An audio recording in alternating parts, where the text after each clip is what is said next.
morning, everyone. How is the Cradle crew? I am getting a late start to the morning and I've had to heat up my coffee several times. Oh, it's so bad to have to do a reheat. I hate that. Thank you, my sweet friend, for this beautiful cup. I think of you every time I use it.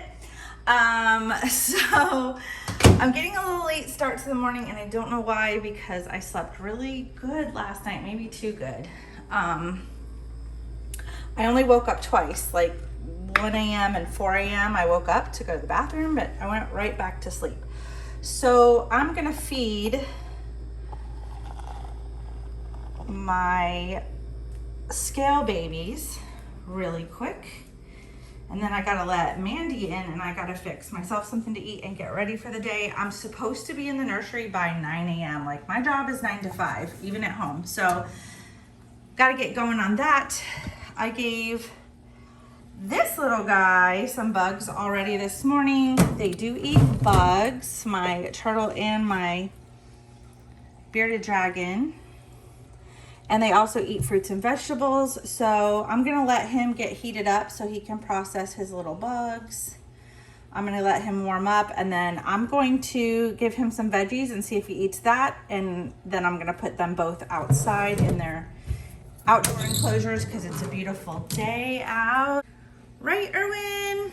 So they only stay in their indoor enclosures at night so that they're safe, because we live in an area that has raccoons, and somebody in my neighborhood saw a bobcat the other night and another neighbor caught a coyote on video. The bobcat was caught on video too and it was huge. So I do not leave my animals out in their outdoor enclosure. Pretty girl, eat your vegetables, baby. So little Miss Bailey here. Hi, say hi to the people. So I have Erwin and Bailey. I feed them every morning as I'm getting my coffee going. I feed Mandy and then I let Mandy out. And once these guys are all warmed up under their heat lamps and they eat, then I put them outside for some sunshine and some fresh air. Huh, baby girl? Say hi to the people, Bailey. She's beautiful. I absolutely love her. I'm obsessed with turtles, if you watched me long enough. And this sweet little girl is so loved. She came to me as a baby. She was the size of a quarter. She was so teeny. She's a 3-toed box turtle, if you're wondering. And she will probably live to be about 50 years old. Huh? Yeah. We're gonna be old ladies together, aren't we, little Bailey? I'm gonna do a little change in chat today with my Peaches kit by Cassie Brace. I named this little baby girl Ellie Rose, and I absolutely love this baby. This is a kit that I've been obsessed with for months. I cannot get over her chunkiness, and I think I'm very obsessed with her because she is more 3-month size and very chunky. This is what about a 10-pound baby would look like at birth, and my babies were very big. So she's very big and chunky and heavy. She wears 3-month size clothes, at least mine does. Everybody's is different, but mine wears 3-month clothes, and I love her. I absolutely adore her. I love holding her. I love the way she feels in your arms. I love everything about this kit, and it's really hard sometimes for me to find a kit that I love every single thing about. Every little finger and toe, every little dimple, every little chunky roll. Like, I love this baby. I'm so obsessed with this baby. I adore her. She's perfect to me. I'm just in love.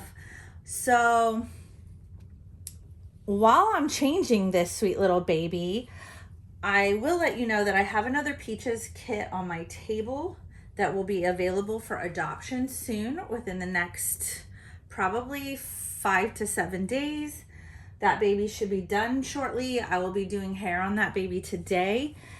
If you're interested, keep an eye out on my website, but also you can request a custom Peaches from me if you're interested in Peaches and wanting me to do a custom.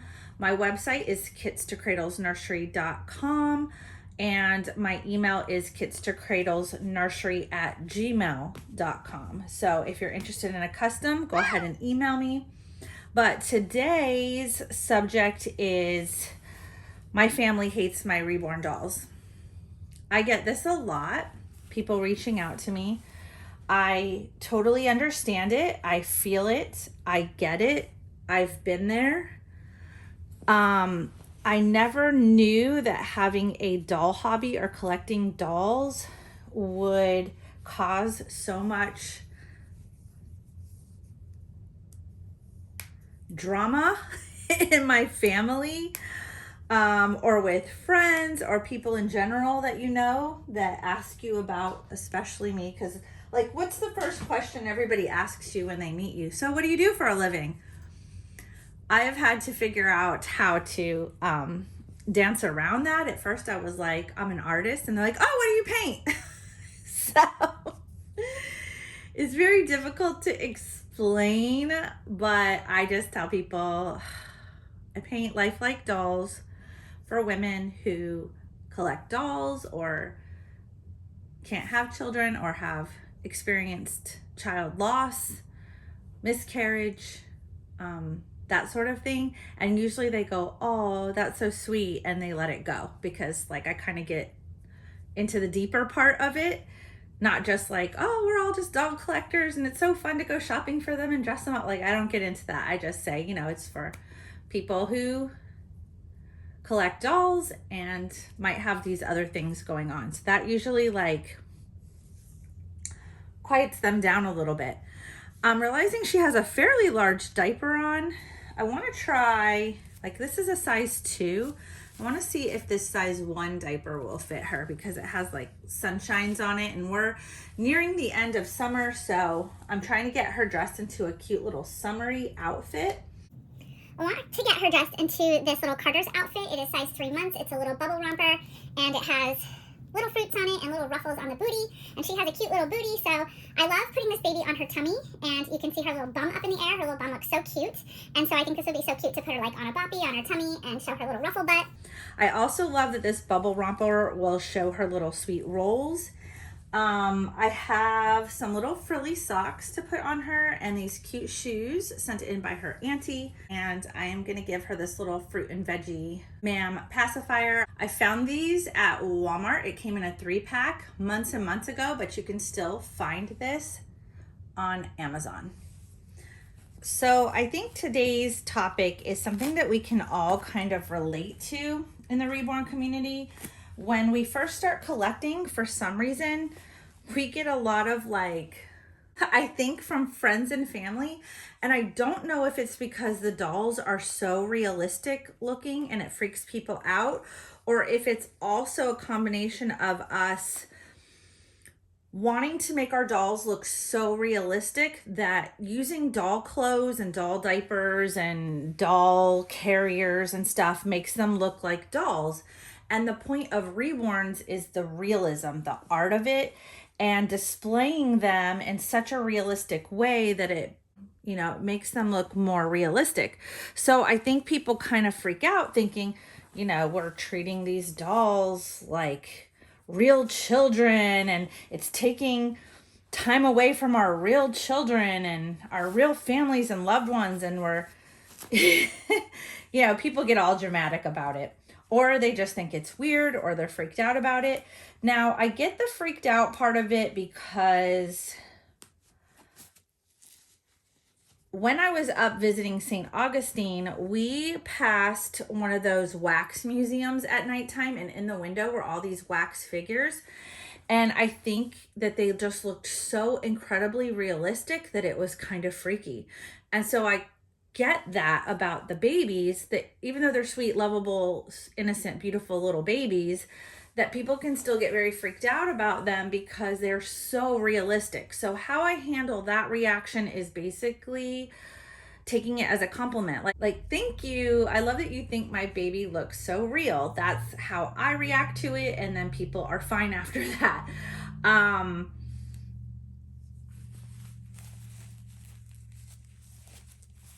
I think that when people get curious about the dolls, the best way to handle it is to, like, say people come to your house and they see them and they start asking questions about them or start kind of like making a fuss over them, is you have to be really confident in yourself and know what you're going to kind of say ahead of time with people.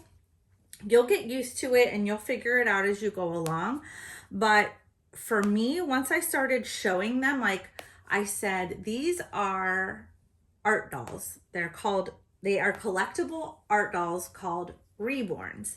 And I say they're hand painted, so they look very realistic because an artist spends like 100 hours painting hundreds of layers of paint on them. So they are hand painted collectible art dolls.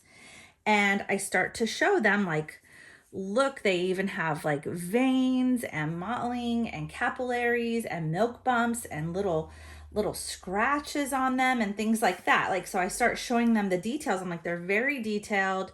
They're fragile works of art. They have to be very carefully handled. Would you like to hold one? And usually if somebody backs off and they're like, no, I don't want to hold it, it freaks me out, I don't push it. Like, don't push that on them. But some people will just like kind of hold their arms out like hesitantly, and I'll just place the baby in their arms. And once I start talking to them very like nonchalantly, like if I don't make a big deal out of it and I don't seem like freaked out by them asking me about it, like if I'm just very like secure in me explaining the dolls to them, if you make it feel like it's okay and it's not a big deal, then you'll make that person feel that way. Like you'll give off that vibe to them. And I start to notice as I'm explaining things to them, they start rocking the baby, patting the baby's butt, and I'm like, see, it's like a real baby. And they're usually very astonished at how realistic these babies feel in your arms.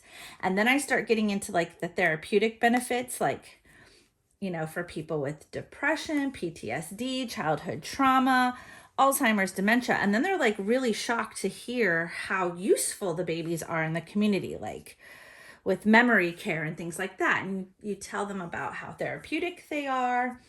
And then I start noticing people going around the nursery and eyeballing babies that they feel very like attracted to, like, oh, this one is cute, look at this one. And then I let them hold that baby, and it like makes them feel like it's okay. And by holding the babies, it releases that serotonin in their system, and they start to get that happy surge of hormones, and they start to get calm. You'll watch them start to get very calm and happy. They'll start to get excited. Now, anybody who kind of gets freaked out or starts getting negative and like, ew, no, like I could not, because I've had those reactions in my nursery before. I'm like, okay, then don't come in my nursery. Like, you can go. You don't have to stay in here. Like, I let them go on their way. If they're just not even open-minded, if they're just like, ew, no, gross, like, I'm like, okay, well, bye. You can leave my happy space now. You don't have to hold them. You don't have to look at them. You don't have to be around them. You know, just, I can close the door to my nursery. My door usually stays closed. So anybody who's ventured in here ventures into my nursery on their own. I do not invite them in. So if you come into my space without asking, that's on you. So for me, in the beginning, when I first started collecting, I started off with Paradise Galleries dolls and got into Ashton Drake gallery dolls because I really didn't know what a reborn was. I just saw these cute dolls, and I've always been a doll collector. So I started collecting that way. And my family knows growing up that I always collected dolls. But when I met my husband, we got married and bought a home, and we were focused on careers and having real children. And so he never knew that side of me.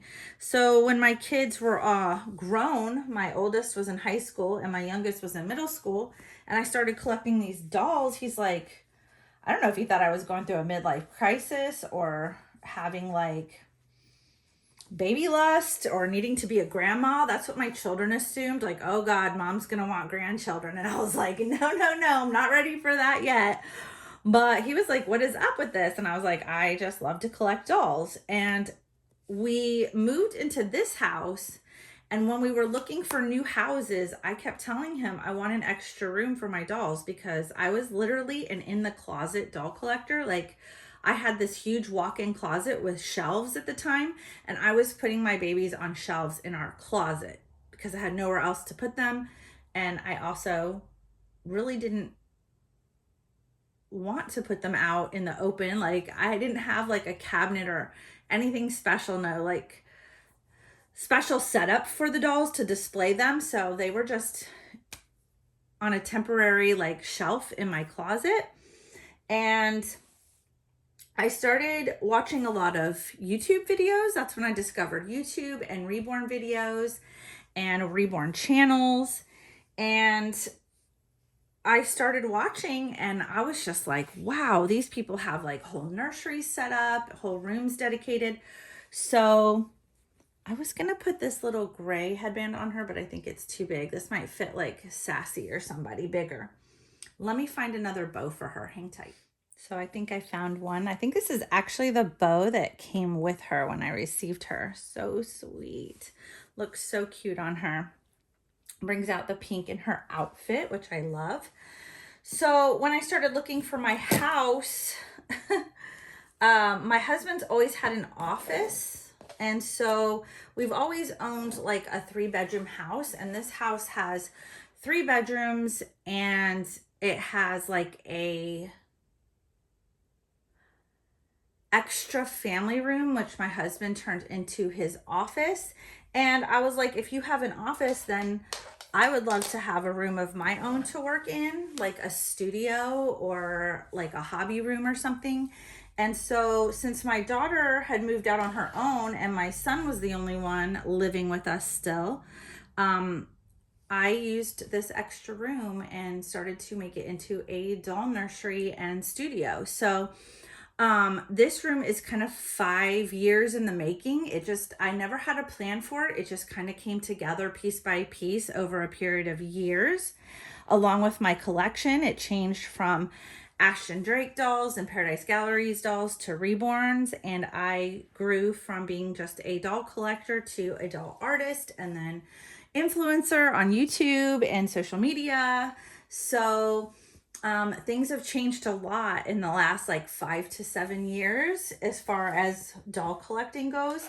And so it was like a slow process, but my husband and my husband's family, I will say, thought this was very strange, and I got a lot of backlash, and I tried to hide it at first and keep my door closed, but we have a lot of holidays at our home, and people would just wander in here. Like, who does that? Who just like walks around your house and goes into rooms without you inviting them? My in-laws. I did seem to get a lot of backlash from my husband's family. Not my family, but my husband's family. My daughter thought it was really strange and gave me a hard time at first, but then when I started making dolls, she was like, when are you gonna make me one? She would be like, these are so weird. This is so weird. But then she would be like that was her gut reaction, but then she would be like in the next sentence, well, when are you gonna make me one? So and I got a lot of that eventually from families, especially from the women in my family. They would be like, oh my God, this is so weird. But then as I started creating them and they started to see the creative process and starting to see my tables and how some dolls were coming along, they could see from like beginning to end how they evolved. They were like, this is so cool. This is so neat. My husband got on board because, he likes the idea of making money. So once he realized that I wasn't like, when I was a collector, these dolls are very expensive. So he was just seeing money like being sucked out of our bank account into dolls, and that upset him, I think. I think it was like the financial part that upset him at first. And I think he thought I was weird. I think he thought I was like going off the deep edge at first, but with time, when he saw like how beautiful they were and I was able to show him the artistic side and the creative side of it, he evolved and was like very supportive and like, oh, you can make money as a YouTube creator. Very little, might I add, but you can make these dolls and sell them and make a living off of it. Then he was like way more supportive of it in that way. But also I think he appreciates how much time and energy, he like sees how much time and work goes into them because he watches me create them. And then when he sees the end result, I always bring a baby out to him. I'm like, I finished another baby, and I'll put it in his arms, and like, I do make him hold them, but he's not like, no, I don't want to hold it. If he was like freaked out completely by them, I wouldn't do that. But I like, you know, meet your new dad, you know, and put the babies in his arms, and he checks them out. You know, he's like, oh, this one's so cute. I love this one. He has his favorites. My son has his favorites. My daughter, everybody has told me when they come into my nursery now, they're like, oh, I love this one. This one's my favorite. Everybody has their favorites. So everybody's like a lot more supportive, and like, at least to my face, like, I don't know if his family, like my in-laws, might be talking junk behind my back, but I just have to not care. Like, I just don't care. I just know that these babies bring so much joy to my life. I never thought doll collecting and having this hobby was going to bring so much happiness and joy to my life. And I love it. I love everything about it. It makes me feel good. It makes me happy. I enjoy being in my nursery. I enjoy this being like a sacred, happy place for me, a place of positivity. There's no negativity in my nursery. It is a safe place for me to go and just pick up a baby and pick out a cute outfit and change a baby and just sit down, and you kind of zone out, like reading a book or watching a movie. You kind of like, your brain gets to get shut off from the rest of the world, all the craziness in the world, because this world is crazy. People are crazy. So it's just so nice to be able to come in here and like get your mind off of that. And especially when I'm painting, I really zone out. Like, hours will just fly by without me realizing it. I'll turn on some music or turn on like a YouTube video, and I just zone out. Like, this is my place to just calm my mind, and I just feel calm in here. It's my happy place. It makes me feel happy. And there's not a whole lot of things that I can think of in life that make you 100% just full on happy. So if anybody comes into my nursery and brings their negative comments, I just ask them to go. I don't want to hear it. Like, this is me. This is who I am. Accept it or don't. If you love me, you're going to support anything I do. That's how I see it. And I think you just have to find confidence within yourself with collecting. It's sad though. Like, it's so sad that you have to have such a thick skin for being a doll collector. It's ridiculous. I don't get the stigma behind it. That will lead to another video, you know, a lot of documentaries, and like, I think, you know, there's a lot of movies out there about dolls, and they're always creepy. There's never like good movies about dolls, I guess. So there's a lot of stigma out there that affects people's opinions on your realistic dolls and collecting dolls. So leave a comment down below and let me know, like, do you feel like you have a lot of support in your family or from your friends? How do people react to your dolls? How do you deal with it? How have you worked through this issue about your family hating your dolls? Like, some people's families like legit hate their doll collections, and I think that that's sad, because it's not just that they're not supporting your dolls. Like, you feel unsupported. Like, you feel like you have an interest and people aren't supporting you and loving you no matter what you're into. It makes you feel unaccepted, or I don't know. I felt those feelings. I really did. But then I just had to get over it. They made me so happy that I was like, I'm not hurting anyone. I'm not doing drugs or drinking or gambling or out cheating on my husband, or, you know, I'm not out partying. I'm really fairly boring person now in my later life. But I'm like, come on, man, I'm paying my bills, you know, I'm working hard, I provide for my family, I take care of my family, I take care of my home, I clean, I cook, I take care of all my responsibilities. So what do you care what I do in my spare time or what I collect? I'm not collecting anything bad. I'm not hurting anyone. I'm not hurting you. I'm not hurting myself. This is a totally healthy hobby. I love it. It makes me happy. It brings out my good hormones and makes me just like a better person. I think I'm a better person when I have these little reborn babies in my life. I love them. They're so sweet. And who doesn't want a beautiful baby like to always play with that never grows up?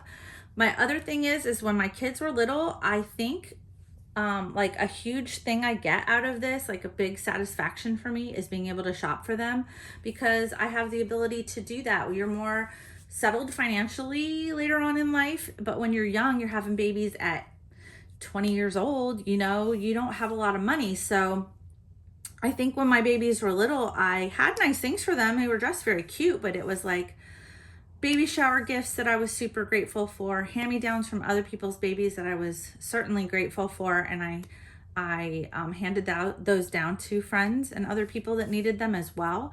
But I never really got to go like shopping for my baby. I didn't have like a ton of money to go like, I'm gonna buy my baby a whole fall wardrobe, or so it always made me so sad. I would pass by the baby section all the time when I was like grocery shopping at Target or Walmart or something, and I would see all these cute little baby shoes. Thank you for these, by the way, and cute little baby clothes. And I was just like, oh, I would have loved to have been able to dress my daughter this way, or buy these cute clothes for her and dress her up, or buy this cute stuff for my son. And I get to do that now. So I have lots of babies, surrounded by babies, and they don't cry, they don't poop, they don't keep me up all night. I hold them when I want to. They hold still and I can dress them, and they don't mess up their clothes. They don't spit up all over them or mess them up.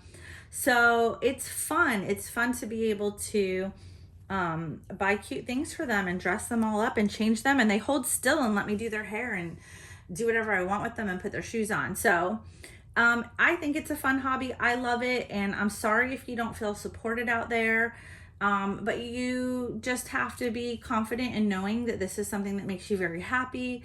If you love it, do what you love, collect what you love. Everybody has their own hobbies, and honestly, when, like, say my father-in-law or something, like at first he said something and thought it was really weird, and I was like, well, your hobby is train sets. You play with trains. My brother-in-law said something to me and I was like, didn't you used to do model airplanes and fly them? Oh, that's different. I had somebody else in my family. I was like, you raced RC cars. Another person, another guy in my family, my husband. I was like, you play video games. Like, what's the difference because they would be like, oh, you like to play with dolls? Why are you playing with dolls? I'm like, I'm collecting dolls. Yes, I dress them. Yes, I hold them. I take photos of them. I share them on social media. I paint them. I love them. But it's just not wrong to want to collect dolls. So get over it. Everybody has something they're interested in. People collect stamps and coins, but we don't think that that's weird. You do get offended, I think, when people like hate on your hobby because it means something to you. It's something that makes you happy, and when people hate on it, it can be hurtful. But I think you just unfortunately have to build a thick skin, know ahead of time what you're going to say to people if they discover your hobby. Try to make it a teaching thing with them. Try to be confident in it. Like, if you're not feeling confident and you're feeling like weird about it and uncomfortable, like, I think when you feel uncomfortable, you give off that uncomfortable vibe, and then they feel uncomfortable. If you're very like nonchalant about it and matter of fact about it, just be matter of fact about it. Just be like, hey, this is what it is and this is why I like it, and people do it, you know, have these dolls for different reasons. And if you're just like matter of fact about it, there's still going to be people that are rude, but they're just rude people. That's a reflection on them, not a reflection on you, who you are as a person, or what you do as a hobby, or what your interests are. So look at it as if, like, I would never down somebody or say something rude. Even if you think something is weird, you don't say it. Like, people do weird stuff all the time, and I'm not like, that's weird, and being judgmental and rude to them and making them feel bad. So that's a reflection on them. That's who they are. That's their problem. It is not yours. You're not doing anything wrong. You are actually just being a very happy, loving person. I feel like if you're capable of loving and caring for an inanimate object, like, these are not real babies, they're dolls. But if you can love a doll, you can love anyone. Like, I just feel like you have a big heart. You're a very empathic person. You're probably a very lovey person. And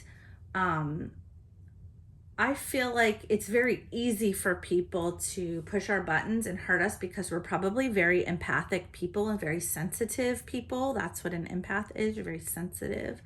And I think we can take a lot of things very personal, and we take it to heart. We care about what people think about us, and we take it to heart. And it's just been through time and experience that I've been like, I don't care. I don't care what other people do. It's none of my business. I'm staying in my own lane. And I don't think other people should care what I'm doing. They need to stay in their own lane and mind their own business. It's none of their business. And they can keep their rude opinions and thoughts to themselves. Like, didn't your mom teach you any manners? That's a problem with you, not with me. Like, I know who I am as a person. I feel strong and who I am as a person. I know what I'm doing in my life and what my, reasoning is behind things.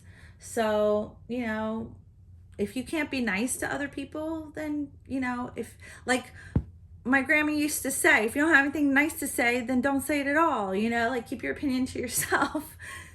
So thank you guys so much for joining me on this video, for this little change in chat with this chunky little Ellie Rose. Look at her little chunky thighs. She's so sweet, you guys. You guys are so sweet. I love having you here. Please join my Cradle crew and subscribe to my channel. It helps YouTube promote my channel and my videos so that other people can find helpful information on my videos and on my channel. I hope this has helped someone out there, helped give you a little bit of tips, and just from my experience, what I've learned from everything over the years and how I've learned to deal with it. I love you guys. You guys take care of yourselves, take care of each other, take care of those beautiful babies, and I will see you guys on the next video. Bye, guys.